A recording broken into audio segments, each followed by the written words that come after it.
Boa noite, pessoal. Aqui é o professor Josué que está falando. Nós estamos iniciando o processo de correção da nossa primeira atividade e, conforme eu falei para vocês, eu estou em período de qualificação, por isso essa semana não estarei com vocês presencialmente, mas eu estou no Teams, estou no WhatsApp e por onde mais vocês quiserem tirar alguma dúvida, então nesse momento eu queria começar o processo de correção da nossa atividade.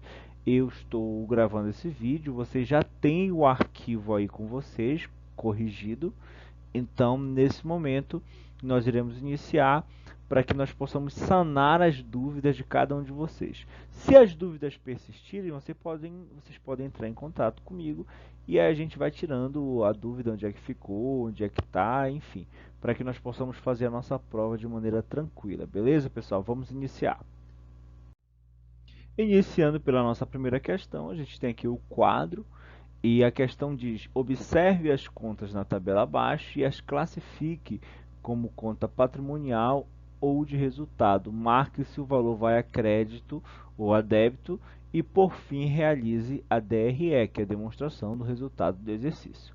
Pois bem, vamos iniciar. A gente vê aqui na primeira coluna as contas, na segunda coluna o valor, na terceira coluna você vai preencher se essa conta é de resultado ou se ela é uma conta patrimonial. Na quarta coluna você vai colocar se ela vai a débito e na quinta coluna você vai colocar o valor se ele for a crédito. Pois bem, vamos prosseguir. Bem, prosseguindo, pessoal, com o conteúdo, nós podemos verificar primeiramente que a conta despesas administrativas, no valor de R$ 18.000, é uma conta de resultado, porque ela faz parte do DRE.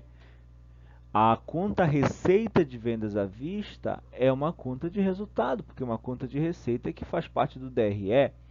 A conta IPI-ICMS sobre a venda significa que já foi pago sobre a venda e não é a pagar. Se fosse a pagar, seria um passivo.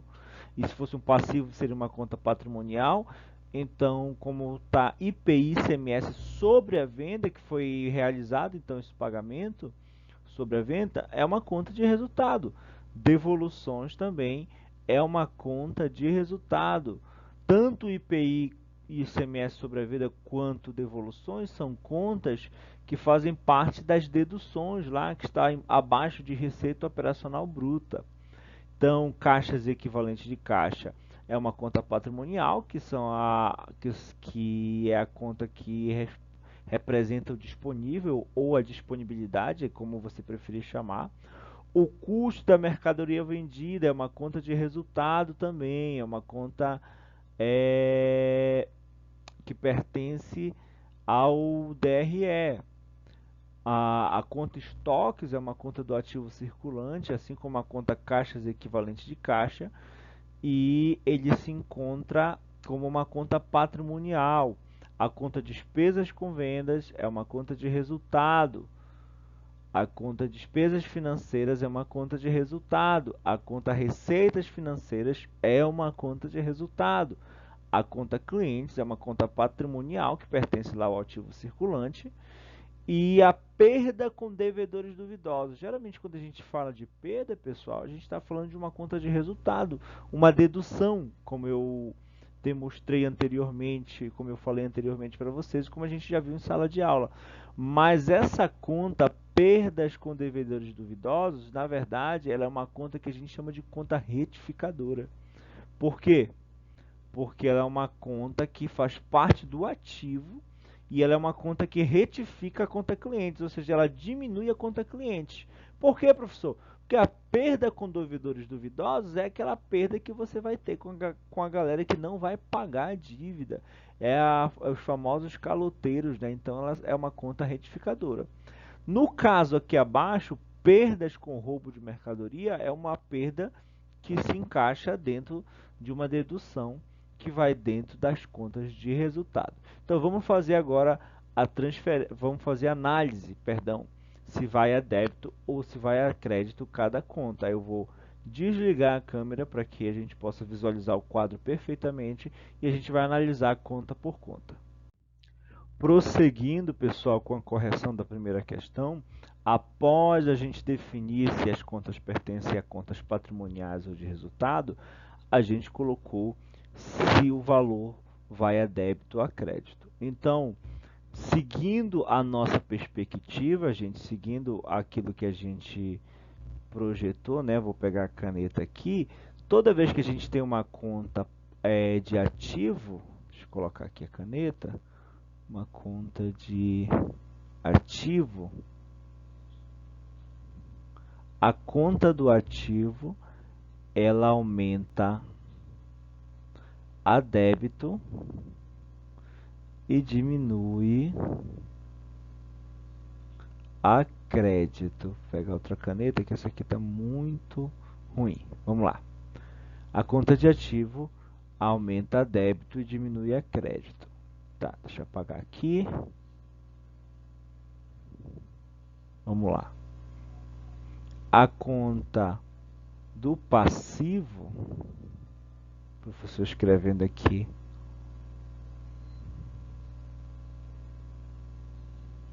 a conta do passivo, ela aumenta a crédito e diminui a débito.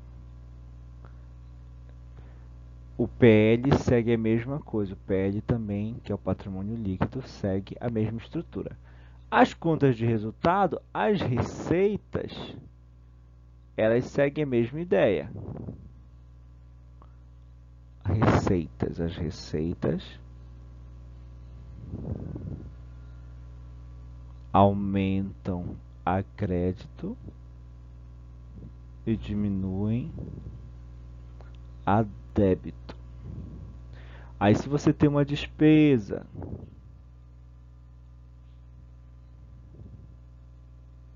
se você tem um custo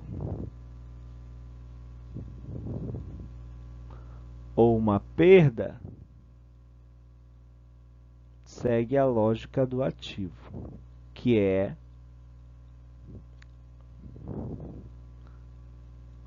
aumentar a débito e diminuir a crédito.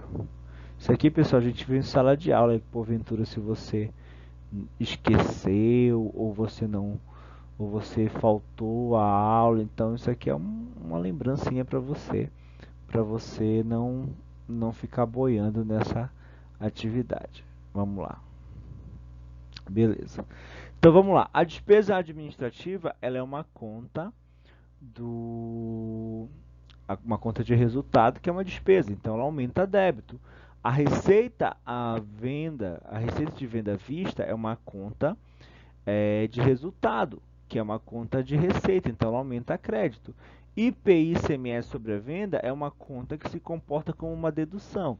E a dedução ela se comporta como uma despesa, como um custo, como uma perda. Então, ela entra a débito. Devoluções também se comporta como se fosse uma despesa ou um custo, entra a débito. Caixas equivalentes de caixa é uma conta patrimonial do ativo circulante. Ela entra a débito. Professor, por quê o caixa entra a débito? Porque a gente lembra daquela questão relacionada à origem e aplicação. Então, todo ativo, ele é uma aplicação. Ele é uma aplicação que ele veio de uma origem anterior. Se você tem receita, se você tem caixa, é porque você teve uma receita que gerou esse caixa. Ou foi os sócios que implementaram esse caixa. Então, ele teve origem em outro lugar, por isso que ele entra a débito. Então, todo ativo, quando ele aumentar, ele aumenta a débito, a não ser que seja uma conta retificadora, como é o caso aqui da conta perdas com devedores duvidosos. Ela é uma conta do ativo, só que ela aumenta a crédito, porque ela é uma conta retificadora. Então, todas essas contas aumentam a débito, porque ou elas são do ativo circulante, como é o caso do estoque, e é o caso do caixa equivalente de caixa. Se tivesse uma conta do ativo não circulante, também aumentava a débito. Se tivesse um imobilizado, um investimento, enfim, na nossa questão não tem. Mas se tivesse, aumentava a débito. E essas outras contas de resultados que estão aqui, que são despesas e custos e perdas, elas aumentam a débito também, porque elas, conforme a estrutura que o professor explicou anteriormente para você. As contas de receita aumentam a crédito, perfeito? Ok, então aqui a gente concluiu esse primeiro preenchimento do quadro. O próximo passo é fazer o DRE. Bora ir lá então. Pois bem, galera, vamos lá criar o nosso DRE. Então, a partir daquele quadro anterior, a gente vai montar o DRE. Então, o DRE ele inicia pela receita operacional bruta. Quais são as duas receitas que tem lá? Tem uma receita de venda de 110 mil, mas tem uma receita financeira. Será que a gente põe aqui?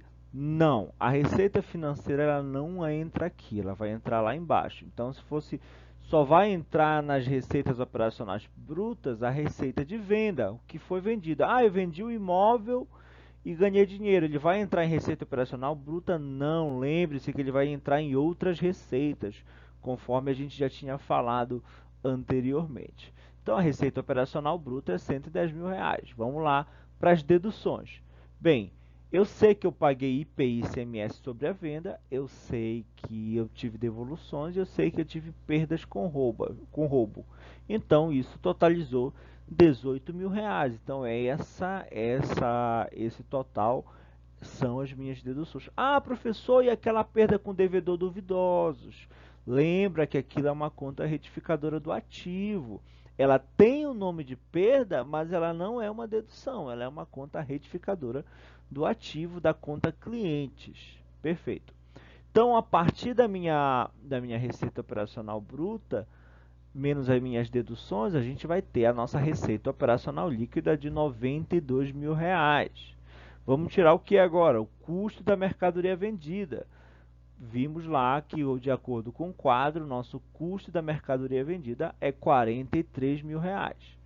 Tira a receita operacional líquida, tira o custo, a gente vai ter o quê? A gente vai começar a falar sobre lucro. A gente vai ter o lucro operacional bruto. Tendo o lucro operacional bruto, nós vamos tirar as despesas de vendas, as despesas administrativas. Está aqui, 18 mil de despesa administrativa e 10 mil de despesa com venda. Depois disso, a gente vai ter o lucro antes dos juros e do imposto de renda, também conhecido como LAGIR, que é o lucro antes da gente falar de despesas e receitas financeiras e antes da gente pagar o imposto de renda.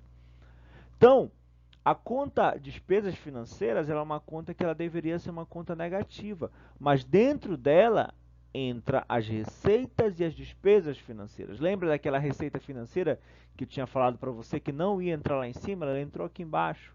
Então, eu tenho 2 mil reais de despesa financeira e 3 mil reais de receita financeira. Eu faço a equação, eu tenho 3 positivo e 2 negativo, então me sobra 1 mil. Então, as minhas despesas financeiras deram valor positivo, mas elas poderiam dar valores negativos também. Vai depender se a despesa for maior que a receita ou se a receita for maior que a despesa. Professor, o que são receitas financeiras? São receitas que você tem sobre um determinado investimento financeiro, dinheiro que você está ganhando sobre algo que você investiu financeiramente, dinheiro que você tem investido no banco, aplicações que possam gerar alguma receita. E as despesas financeiras? São dívidas que vocês tenham com financeiras, bancos, então juros, taxas de manutenção, de conta bancária, dentre outras coisas, tudo isso entra em despesa financeira. E você confronta a receita financeira junto com a despesa financeira e você vai ter lá um confronto e você vai compreender o que for maior vai passar. Se fosse 3 mil de despesa financeira e 2 mil de receita financeira, esse 1 mil que está ali seria negativo. No caso, ele é positivo, ele está somando com o meu LAGIR. Então, o meu lucro antes do imposto de renda vai ser de 22 mil reais, que vai ser 21 mil reais do meu LAGIR, que é o lucro antes dos juros do imposto de renda, mais mil reais das minhas receitas financeiras que sobraram. Então, eu tenho 22 mil. Na nossa prova, a gente vai acabar o DRE por aí, mas eu trouxe aqui um pouco mais para você saber como é que funciona na vida real. Supomos que essa empresa seja uma sociedade anônima, uma empresa que trabalha em milhares de reais, então esses dados seriam em milhares de reais, uma empresa sociedade anônima, e as sociedades anônimas são obrigadas a ser optantes pelo lucro real.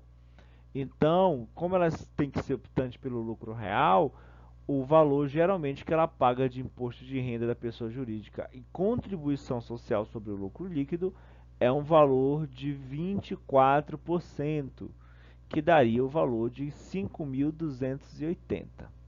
Então, lucro antes do imposto de renda, que é o LAIR, menos o meu imposto de renda e a contribuição social sobre o lucro líquido, eu teria um lucro do exercício de 16.720 em milhares de reais. O valor exato dessa conta seria quando você multiplicar por R$ 1.000. Então, DRE é feito do início ao fim. É importante, pessoal, a gente dizer que a gente vai trabalhar o DRE nesse primeiro momento. Junto com o balanço patrimonial, foram os demonstrativos que a gente mais trabalhou, mas para a nossa segunda avaliação a gente vai continuar trabalhando parcialmente eles, mas a gente vai priorizar os outros demonstrativos contábeis, até para que a gente possa seguir a disciplina, beleza? Vamos seguir para corrigir o restante das questões então. Vamos lá, pessoal. A nossa segunda questão, ela pede para que eu faça análise horizontal neste outro balanço patrimonial. Então, como é a análise horizontal, professor? A análise horizontal é simples. Eu tenho o ano de 2021 e o ano de 2020. Como é que eu faço a análise horizontal? Eu pego o último ano, que no caso é 2021, subtraio, ou seja, diminuo o valor do ano do primeiro ano, que é o ano de 2020. Então, eu pego 2021 menos 2020, e aí eu vou ter o resultado. Esse resultado eu divido pelo ano de 2020, que é o ano que a gente considera como ano base. Tenho o resultado, multiplico por 100 para ter o valor percentual. Vamos lá ver essa fórmula direitinho. Essa aqui é a fórmula para mostrar para vocês, para ficar direitinho, para vocês compreenderem o processo. Então, está aqui a fórmula, toda bonitinha para vocês trabalharem. Não é difícil, pessoal, é muito fácil, então vamos prosseguir para fazer a análise em cada um.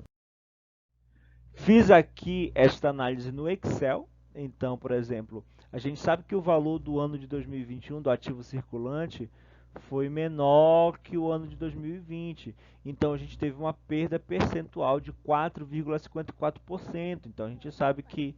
Ô, minha filha, obrigado. Minha filha aqui, gente. Então, a gente teve uma perda de 4,54%. A gente sabe que o disponível aumentou 5,63%. Os clientes, o valor de clientes diminuiu 7,25% e assim sucessivamente. Então, os valores percentuais da análise horizontal nos ajudam a compreender como foi que essa empresa, como foi que o resultado dessa empresa se organizou durante um período. Então, percebam aqui, pessoal, toda essa estrutura percentual. Professor, a fórmula está ali. Você ainda está com dúvida como faz análise horizontal? Manda mensagem para mim, manda um PV para mim que a gente dá o feedback para vocês, tá? Em seguida, pessoal, a questão de número 3, ela falava para mim fazer uma análise vertical. Eu acabei não colocando o ano, porque a análise horizontal é de um ano para o outro. A análise vertical, eu posso escolher o ano. Eu fiz aqui de 2021 e você aí na tua casa pode fazer a do ano de 2020. Então, análise vertical, eu pedi para fazer análise vertical do estoque e da conta disponível, para saber quanto é que ela representava do total do ativo circulante. Então, a conta estoque, por exemplo, ela tem um valor de 490, e meu ativo circulante em 2021 é 1.010.000. Isso dá um valor dividido de 0,4851, multiplicado por 100, então significa que o meu estoque representa 48,51% do meu ativo circulante. E, de mesmo modo, fazendo isso com a conta disponível, eu sei que a conta disponível representa 14,85 do meu ativo circulante. Vamos prosseguir para a quarta questão. Vamos lá, pessoal. Prosseguindo com a nossa quarta e última questão, levando em consideração o balanço da segunda questão, a gente faz a seguinte análise. Ele pede para nós fazermos os índices de liquidez. Vamos trabalhar primeiramente o índice de liquidez geral, que é o total do ativo dividido pelo total do passivo. Então, o total do meu ativo lá no balanço patrimonial, você pode comprovar na atividade que você tem, é 2.945.000, dividido pelo total do passivo, que é o passivo circulante, mais o passivo não circulante. Eu estou trabalhando o ano de 2021. O ano de 2020, se você quiser, você pode fazer, porque você tem todos os dados para trabalhar. Então, fazendo a divisão, eu sei que o meu ativo é quase 3 vezes o tamanho do meu passivo. Deu 2,92. Então, significa que o meu ativo ele é 2 vezes 0,92 maior que o meu passivo. Então, para fazer a liquidez corrente, é o ativo circulante pelo passivo circulante, para saber se eu consigo pagar minhas dívidas a curto prazo. Meu ativo circulante é 1.010.000, meu passivo circulante é 400.000. Então, na minha liquidez corrente, eu tenho o total do meu ativo circulante é 2,5 vezes maior que o meu passivo circulante. Então, se eu vender todos os bens do meu ativo circulante, eu consigo pagar 2,5 vezes a dívida que eu estou devendo, que é o meu passivo circulante, a galera que eu devo. Vamos lá. Para a gente ser mais criterioso, vamos aplicar a liquidez seca, vamos tirar o estoque da brincadeira, lembrando que o estoque ele não é tão facilmente convertido em dinheiro. Apesar dele ser um ativo circulante, para a gente converter ele todo em dinheiro, eu preciso vender todo ele. Então, o meu ativo circulante menos o estoque dividido pelo passivo circulante. Vamos aplicar a fórmula. Primeiramente, eu faço a subtração, porque a gente sabe que se a gente for jogar tudo na fórmula vai dar errado, porque a calculadora vai querer fazer primeira divisão. Então, faço a subtração. 1.010.000 menos 490.000 vai dar um valor. Divido por 400.000, deu 1,3. Significa que o valor da minha liquidez seca é 1,3. Então, se eu tirar o estoque do jogo, se eu eliminar meu estoque do jogo, mesmo assim eu ainda consigo pagar 1,3 a minha dívida. Então, eu consigo pagar toda a minha dívida do passivo circulante e ainda me sobra 30% de um valor que pode ser reinvestido. Enfim, isso numa possibilidade que eu tivesse que fechar as portas, né, pessoal? Então, na liquidez imediata, que é aquela mais emergencial, para saber quanto de dinheiro eu tenho que consegue ser convertido imediatamente para pagar a dívida, eu tenho um total lá que eu acabei nem colocando, gente, aqui, perdão, mas era 150.000 total do meu disponível. Dividido por 400.000, deu 0,37. Significa que o meu disponível, o dinheiro que eu tenho disponível, ele só paga 0,37 das minhas dívidas totais, ou equivalente a 37,5% da minha dívida. Ah, professor, quer dizer que está ruim da espera? Claro que não, gente, porque a empresa vai trabalhar. Espera-se que a empresa tenha continuidade. Então, o dinheiro que ela tem hoje não dá para pagar todas as dívidas, mas ela vai trabalhar, ela vai prosseguir e isso vai gerar renda. Então, espera-se que ela possa sanar, sim, suas dívidas a curto prazo e a longo prazo. Pessoal, essa é a correção. Qualquer dúvida, o professor está aqui. Aqui onde está no disponível, vocês podem ver lá que era 150.000, tá? O professor esqueceu que aconteceu alguma coisa, eu estava cansado, eu acho, já, dia todo de trabalho, mas vocês sabem que era 150.000 dividido por 400.000, tá bom, pessoal? Um abraço para vocês e qualquer coisa a gente está aí.